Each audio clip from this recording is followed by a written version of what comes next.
It's been a while, and then for this time, I feel so excited kasi ito po yung pinaka-aantay ng lahat. I am going to interview this man.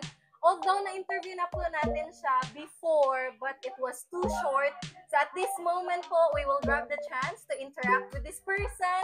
And yes, you're right, nakita niyo na po sa thumbnail at saka sa title. What? Yes, ito po yung inaabangan natin. I am with the most famous and iconic Hello po. Kalingap Idol, Kalingap Rap! Hello! Shout out Kalingap and shout out sa Welcome viewers ulit sa ni channel ko. Charlotte of Cebu. Yes! I'm so happy and thank you very much for this opportunity. Maraming salamat po kasi Sure. pinanglakan mo ang aking interview. So, kamusta ka ngayon? Ay, tanong agad Excited? Ayun naman, okay naman. Kumusta? Okay, good.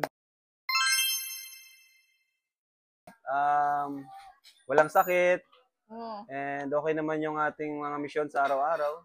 So, 100% okay. Okay yung family ko, okay si baby, si Jackie, pagbubuntis niya is okay. Kaya talagang thankful ako kay Lord kasi 100% I'm okay. Oh, impressive. That's I awesome. didn't expect that answer, no? Kasi usually yung pag tinanong kamusta ka sa sarili lang. But look at his answers. Dito mo talaga mapapakita na mahal niya yung family na kasi in-include niya yung whole fam, like the son and then the wife. Naway tularan po lahat ng mga ama dyan. Oh, Diba? no, yes po. Yes. Okay, since yun naman po talaga yung unang sagot niya, I am wondering, ano ba si Kalingap Rab bilang isang tatay? Okay. Bilang isang tatay, Or father, dad? sobrang iba sa kung ano ako kasama ang mga kaibigan ko. Kasi pagiging tatay, iba na yun eh. Talagang kailangan mong maging responsible. So, yung, That's true. kasi di na ako binata ngayon. So bilang tatay, talagang importante sa akin yung time and priorities ko. And priority ko syempre, family ko. Asawa ko. Nape-pressure ka ba? Saan? Kasi hindi kasi madali maging isang ama. Blessed naman ako kasi thank you kay Lord kasi yun, naging father ako na kaya kong itaguyod ang aking mga anak, di ba? A father who provides. Yes. So thank you kay Lord kasi di ko naranasan yung, syempre maraming ama na talagang kailangan mo pang kumayod, magsumikap para makaprovide sa iyong family. Pero ngayon, di man ako masyadong pressure kasi nga, yun, nabibigay ko naman yung pangailangan ng mga And anak. then sila yung lakas mo. Yes. And Yun sila talaga. yung mga likod ng iyong tagumpay. Naniniwala ka ba doon? Si Jack talaga, sabi nga, di ba, tagumpay ng isang lalaki, nasa likod yung asawa or your mother. Yan. Si mama at si Jack yung talagang nagpupush sa akin. Kasi kagaya nito, naging charity vlogger ako dahil kay mama. Siya yung nag-push sa akin na umuwi na dito at ituloy yung Hindi si tulungan ko. Kuya Val. Hindi, si mama. Kasi nung si Papa yung nag-invite, medyo alanganin pa ako eh. Nag-invite din si Papa na pauwi na ako. Pero nung si mama talaga di ako tinigilan. Uwi ka na dito. Iba talaga humikayat yung mga nanay natin, no? Iba talagang nanay. Mama mo ang unang magtitiwala sa'yo. Kahit hindi mo kaya, siya yung unang mag-push or mag-cheer sa'yo na, anak, kaya mo yan. Diba? Yung number one support. Oo, number one supporter talaga is no? your mother. Oo. Sarap pakinggan kasi ganun din ako, devoted din ako sa mama ko. Ibang suporta ng nanay. That's true.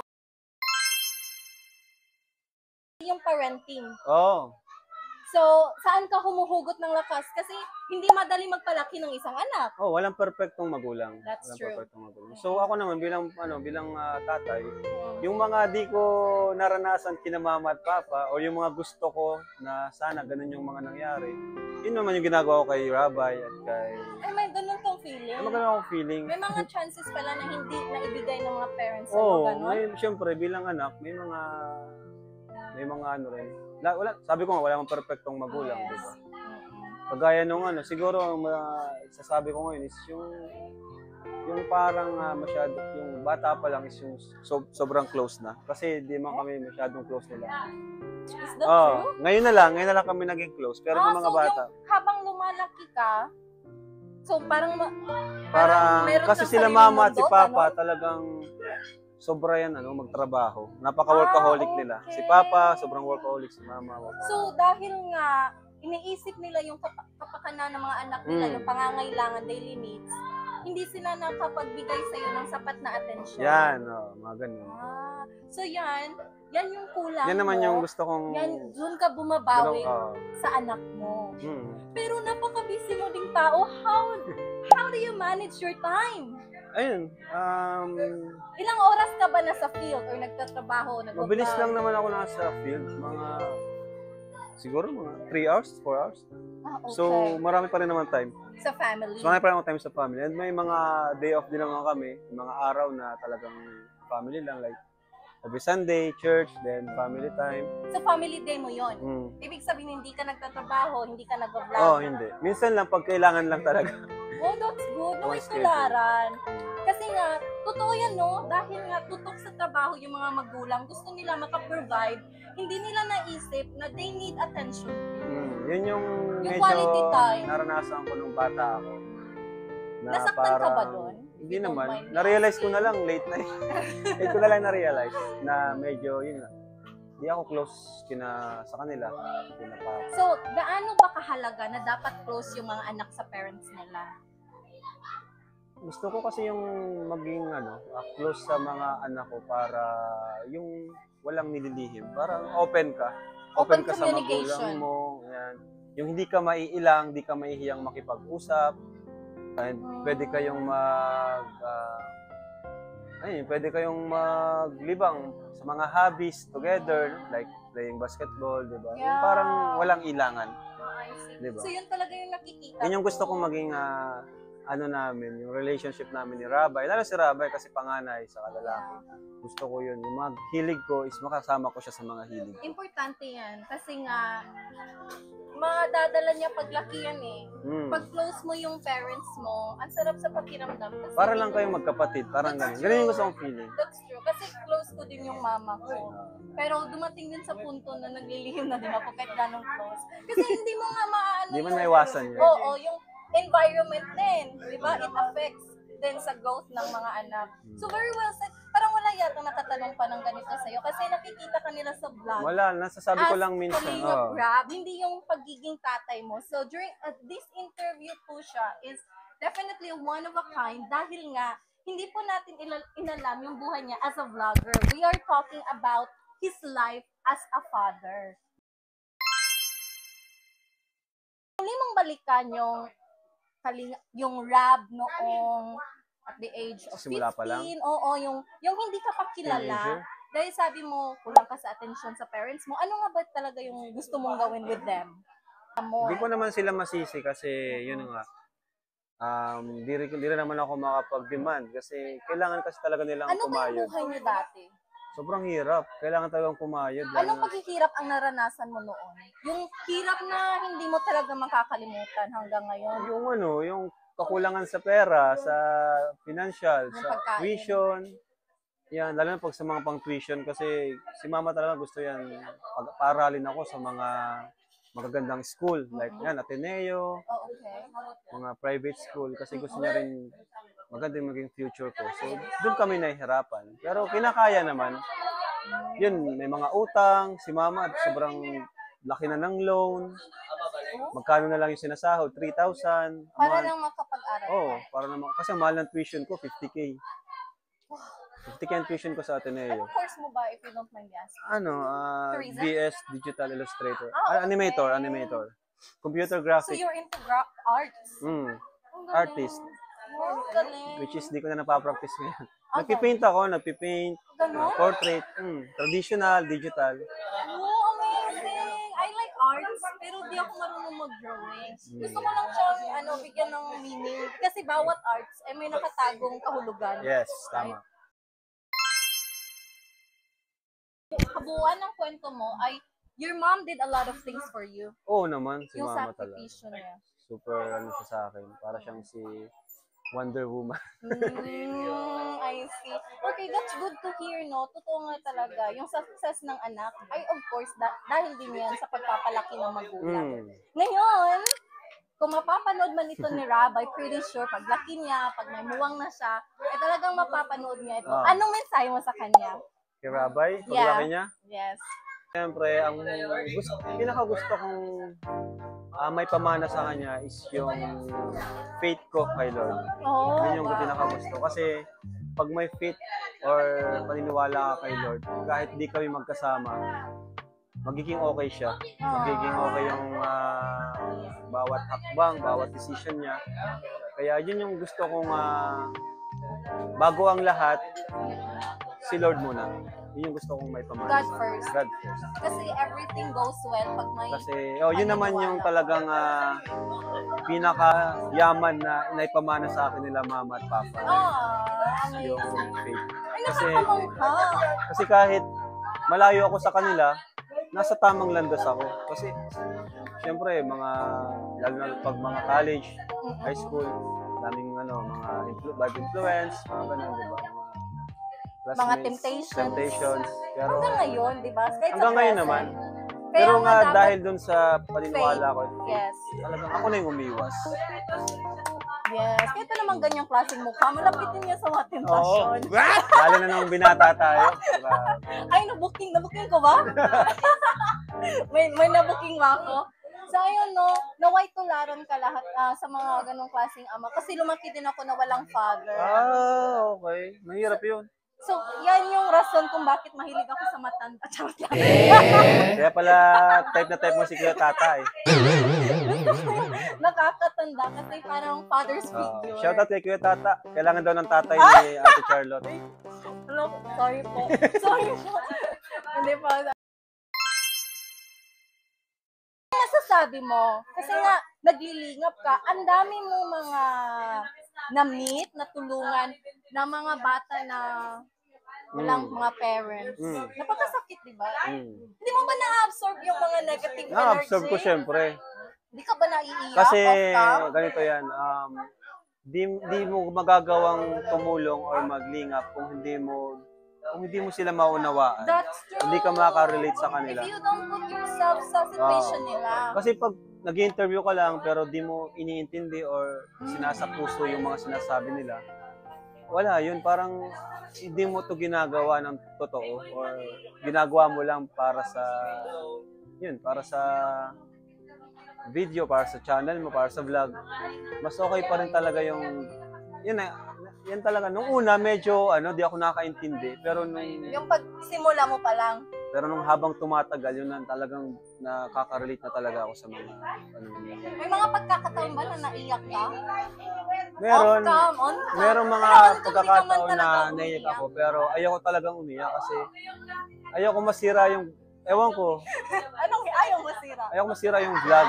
Ayoko masira yung interview. And yun. Okay na, kasi okay na sa akin yung sila umiyak para mailabas nila. Nice, no? Pag na-interact mo yung isang tao lang face-to-face like this, pasensya na sa mga background noise. Kasi nga, mas lalo kita makilala at this point. Kasi kung tingnan ka lang, kung hindi ka kakausapin, parang maangas lo. Yan naman ang first impression sa akin lahat. Kasi parang snob na introvert kasi ako eh. I'm introvert din. Introvert ka ba? Parang hindi naman. Introvert din ako. Nahihiya din ako. Pero pag once na feel ko na yung kausap ko, kasi hindi lahat ng mga kausap mo may sense. Okay. Diba? Hindi lahat may sense. But in your case, sa totoo lang mga kalingap, no, in this way lang, mas lalo akong napamangha kay Kalingap Rob. Thank you. Iba kasi yun pag nanonood ka lang. So now I totally understand why there are a lot of people na nakasurround sa'yo. Because of your mindset, because of your soul and your heart, Thank you. and also your faith. Thank So you. well done. Anong mensahe mo sa mga anak na namulat na walang kinagis ng mga magulang? Pagsusuko and tuloy lang yung sa pangarap, no? Para na lang siguro sa mga, kung wala kang mga magulang, para na lang sa mga, sa mga kapatid, mahal sa buhay, Yeah, di ba? that's true. And, someday naman, makakabuo ka rin ng sarili mong pamilya na ikaw na yung magulang, di ba? And may Ako, mga, ano mensahe mo sa akin? This is wala kinda ka rin, like, This is kind of like personal. Like, I wanted to have my own family, but takot din ako. Boy, tata! Ay, joke lang. Oo nga, Ba't ka natatakot? kasi nga galing na ako sa broken family. Ayokong May trauma ka. Ayokong babalik ulit sa past. Like, para Sa maulit. Siguro, huwag kang matakot. Kasi iba-iba naman yung tao, di ba? Hindi naman lahat ng lalaki kagaya ng lalaking ayaw mo. May mga lalaki dyan na talagang... May pinaparinggan kaya. Oo, may mga lalaki dyan na iba. Huwag mong ilahat. Parang gano'n. Oo nga, no? Matuto kang parang siguro magtiwala. Pero syempre, pagkatiwala mo muna kay Lord bago sa... Pray for it. Pray for it. And kung ano man yung mangyari, siguro, na yun, may plano ang Diyos, mga ganun. Pagkatiwala lang sa akin. Pero sa ngayon, siguro, try mo. Pumili ka pa rin yung talagang kilalang-kilala mo na at sa tingin mo pagkakatiwalaan and mamahalin ka talaga ng ito. Totoo yan. Know this person first. Huwag Huwag padalos-dalos. padalos-dalos. Kasi kung minsan kasi sa simula, napakasarap pa ng pag-ibig. Pag makilala mo na yung tao, doon na lumalabas yung sungay. Hindi sungay. Oy, parang relate ko. Joke lang. Ang tao kasi sa una, okay. Kapag That's nakikilala mo na, doon na lumalabas yung tunay na ugali. I love that. So I just want to ask this question. How do you handle yung mga taong ang galing lang sa iyo sa umpisa? Kasi I'm pretty sure na-experience mo din yan. Hindi lahat ng tao nakapaligid sa iyo ay loyal. Nasasaktan ka ba at paano mo ito hinahandle? Ako naman, palagi kong sinasabi sa kanila na basta ako, wag niyo lang tatanggalin yung tiwala ko. Kasi pag nawala na yung tiwala, wala na rin. Wala na yung natin. Parang mirror. Yung friendship, wala na yun. Mahirap kasing balik yung tiwala. Kaya ako sinasabi ko sa mga staff ko and lalo na yung mga di ko kilala. Sabi ko, palagi yung ulit na ako, bira lang akong magsalita. Bira tayong makapag-open sa isa't isa. Basta wag niyo lang sisirain yung tiwala ko. Yun lang yung importante. So, para sa'yo... Kasi pag nawala na yung tiwala ko, wala na, unti-unti na yung pati yung... So, no more second chance? Connection na. Meron, pero hindi na gaya nung dati. Importante sa akin para sa mga kaibigan at mga staff, your team, number one is yung tiwala. Yun importante sa akin. So this is applicable lang sa mga friends at sa mga staff and friends, not sa family. Sa family, may tiwala naman ako sa pamilya ko talaga. At kahit anong mangyari, kadugo mo sila, so hindi mo talaga sila matatalikuran. Oo naman, syempre. Understood naman nila yan, syempre. Special lang family. Diba? We're same. Ganun talaga. Tiwala po talaga yung importante. Hindi mabubuo yung isang magandang relasyon Bond. Kung wala kayong tiwala sa isa't isa. Tama. Message mo kay Jack. Okay, Mrs. Kasi nakikita nila na pag blooming daw yung isang tao, totoo ba yan? Ibig sabihin Iba-iba nasa tamang kamay ka. Yes. Happy wife, happy life. Yes, right. Totoo yun. Happy wife, happy life. Kasi pag di masaya ang asawa mo, nakaka-stress. Sabi, puro problema ang bahay. Diba ka, diba? Yes. Message kay Jack. Yes. Wala akong ibang message kundi lang. Thank you. Thank you sa lahat sa support. Number one, yung suporta kasi palagi akong wala minsan. Araw-araw nasa labas. Pero may mga lakad, mga biglaang lakad. Pero support lang siya sa akin. And naiintindihan niya yung tawag dyan. Yung environment ko, naiintindihan niya yung field, yung ginagawa ko, yung career, yun, naiintindihan niya. The nature of your job, ganun talaga. And yes, nakikita ko naman. Thankful ako sa kanya. And I like nakahanap ako ng wife na yung tutugma sa namin, yung same direction. Di pala totoo yung opposite attracts? Dito, siguro sa Sa ugali, pwede. Pero yung sa Goals. dapat same kayo. But that's true. Same page. Yes, kasi pag yung goal, itong gusto ng isa, tapos Iba na yun. no, walang unite. Pero yung sa ugali, opposite kami ni Jack. Okay. Kasi siya, Extrovert. extrovert or may galing siya makisama sa tao. Ako naman, tahimik and introvert. Mahiyain. Now, sa pag-vlog mo, ilang taon ka nang naging vlogger, yung personality mo ba ay still... Hindi, nagbabago na. Ngayon, kaya ko You can na. adapt Oo, na. kaya ko na ngayon. Sa lamuha, kahit kanino. So, may mga pagkakataon Dahil sa ba pag-vlog. na, may Dahil mga sa chances din ba na nahihiya ka? Oo naman, lalo pag mga kaharap mo, yung mga bigating personalities na. Kagaya nila, pag sila gob, nakakahiya kaya yun. Okay. Pag yung mga di mo kilala at mga, ano, Pero within this team lang, you na, feel good and you feel safe. komportable na ako sa kanila. Hinahangaan ka ng lahat. First and foremost, they admire you because of your physical look. Ay, grabe. May nagtanong, or question ko lang yata to. May nagtanong pero galing sa sarili. I just want to ask if you don't mind na hindi ka ma-offend. Yung physical appearance mo ba, is it totoo or may enhancement na nangyari? Totoo, syempre. Yung nose, na importante yung eye. Ba't may nagtatanong bang hindi totoo? Hindi kasi, ano ba, talagang pinanganak ka na ng gwapo. Oo. Ewan. Nagmana ka ba talaga kay Kuya Val? Combination. Kasi si mama, nung dalaga yan, ano yan, mistisa yan. Okay. So, Matangos yung ilong ko, nakuha ko kay mama. Di ba si papa, malaki ang ilong. yeah. Nasortehan ko yung ilong ko, nakuha ko kay mama. Tapos yun naman pagiging yung maputi ko, kay papa. Maputi ba si Kuya Val? Maputi yan dati. Pag nakita mo yung picture yeah, niya, maputi yan. Mga Chinese baga. My mom told me. Mga ano sila lahing Chinese. Si mama naman may lahing parang Kastila. Kastila. So, nag-mix na. Nag-mix siguro, nakuha ko lang yung magagandang attributes. So, sa madaling salita, walang enhancement Wala. na nangyari. Grabe. Kung may Saka babaguhin ka man, so your Takot ako sa injection? sa mga masasakit na yung turok. Okay. So, never ka pa nag-isip na may i-enhance? Kasi Hindi. kayang-kaya mo naman. Never. Never. Okay.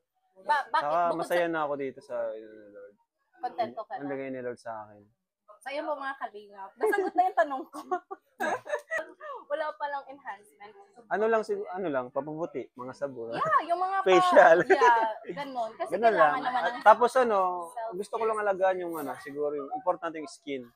Collagen, workout. Workout. Yun yung pala. Yun yung sekreto ko. Yun yung sekreto ko, workout. So impressive. So ayun, pasensya na naisingit natin. Itusera din kasi ako kung minsan. Okay So lang. maybe this is the second to the last questions. Never ka ba nagkaroon ng insecurity about your life or your physical looks? Insecurity. Yeah. Hindi maiwasan natin. Hindi maiwasan. Lahat tayo meron. Kung may nice ka mang baguhin, ano ito at bakit? Hindi isa Nice, lang. baguhin. Yeah, pwede Siguro physical. gusto ko pang tumangkad. Ha? Grabe naman. Gusto ko mga... Really? Hindi ka pa, Mga Bakit gusto mo 6 footer maging- sana. Mga Ano ba 6 height footer. mo? 5'8", 5'9". Ang tungkod mo no ay. Gusto ko mga mas matangkad pa. Okay, bakit? Maganda Gusto kasi mo sa maging- lalaki talaga yung matangkad. Di ba? Gusto mo maging like parang basketball Model. player. Model.